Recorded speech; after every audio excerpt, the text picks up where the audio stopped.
Hi, welcome to regular kitchen. இன்றைக்கி நம்ம எல்லாருக்குமா ரொம்ப பிடிச்ச மாங்காய் பச்சடி ரொம்ப சிம்பிளாக டேஸ்டியாக குயிக்காக எப்படி செய்கிறதுன்னு பார்க்கலாம்.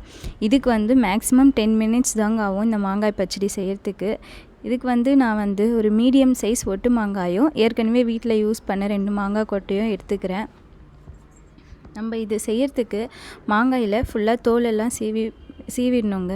சீவிட்டு அந்த தோல் சீவிர பீலர்லேயே மாங்காய் இந்த மாதிரி சீவி எடுத்துக்கோங்க. நான் எப்படி சீவிரேன்னு பாருங்கள், அதே மாதிரியே சீவி எடுத்துக்கோங்க.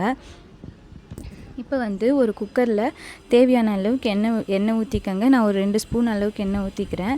எண்ணெய் ஊற்றிக்கிட்டு கடுகு உளுத்தம் பருப்பு போட்டு தாளிச்சிக்கணும்.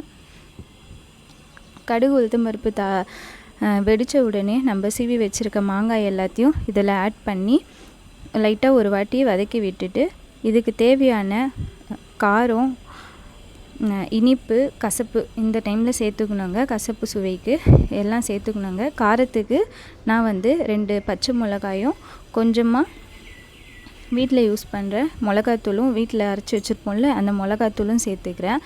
தேவையான அளவுக்கு உப்பு, இந்த பச்சடிக்கு தேவையான அளவுக்கு உப்பு, நாட்டு சர்க்கரை ஒரு 10 ஸ்பூன் அளவுக்கு சேர்த்துக்கிறேன். இந்த சர்க்கரை நம்ம நாட்டு சர்க்கரைக்கு பதிலாக வெல்லம் யூஸ் பண்ணால் இன்னுமே ரொம்ப டேஸ்டியாக இருக்கும். இந்த மாங்காய் முழுகிற அளவுக்கு தண்ணி ஊற்றிக்கோங்க. இந்த டைமில் கசப்பு சுவையும் ஆட் பண்ணணுன்னு நினைக்கிறவங்க 2-3 வேப்பம்பூ சேர்த்துக்கோங்க. நான் சின்ன பிள்ளைங்களுக்கு கொடுக்க போகிறேன், அவங்க சாப்பிட மாட்டாங்க சேர்த்தா, அதனால் நான் சேர்த்துக்கல. சேர்த்து க்ளோஸ் பண்ணி கரெக்டாக ஒரு 4 விசில் வச்சுடுங்க. 4 விசில் கழித்து ஓப்பன் பண்ணிங்கன்னா ஹல்வா கன்சிஸ்டன்சியில் இருக்கணுங்க. இந்த பச்சடி ஹல்வா கன்சிஸ்டன்சியில் ஒரு வேளை இல்லை கொஞ்சம் தண்ணி அதிகமாக இருந்துச்சுன்னா கொஞ்சம் மீடியம் ஃப்ளேமில் வச்சு கிளறி விட்டு எடுத்திங்கன்னா ஒரு 2-3 நிமிஷத்தில் கழிச்சிடும்.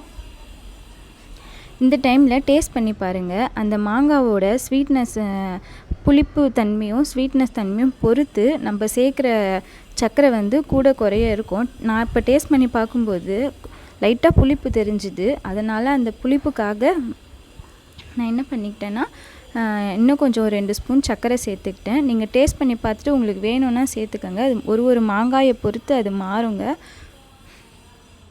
சேர்த்துக்கிட்டு நான் ஒரு 2-3 நிமிஷம் நல்லா கலரி எடுக்கும்போது அந்த ஹல்வா கன்சிஸ்டன்சி வந்துடுச்சு. அவ்வளோதாங்க, ரெசிபி ரெடி. இந்த மாதிரி சிம்பிளான ட்ரெடிஷ்னலான ரெசிபிஸ் வேணும்னா ஈஸியான மெத்தடில் நம்ம ரெகுலர் கிச்சனை சப்ஸ்கிரைப் பண்ண மறந்துடாதீங்க. இந்த வீடியோ பிடிச்சிருந்ததுன்னா இந்த வீடியோக்கு ஒரு லைக் போடுங்க. தேங்க்ஸ் ஃபார் வாட்சிங்.